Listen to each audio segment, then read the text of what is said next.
Will always be here for you. Bismillahirrahmanirrahim. Hari ini aku dikirim. Ya Allah, ada seseorang insan mengirim aku sesuatu. Oh apa? Louis Vuitton. Bismillah. Takutnya ya Allah, bila harga aku. Ubur-ubur ikan lele. Semangat terus kerjanya le. Semoga suka ya sama kadonya. Makasih menjadi teman yang baik sekali. Will always be here for you.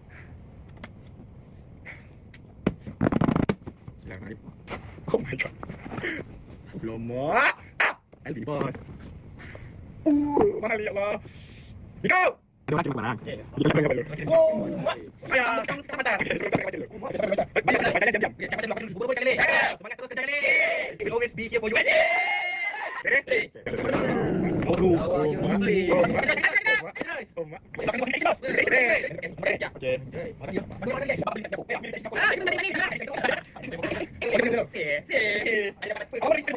Satu, dua, tiga. Terima kasih.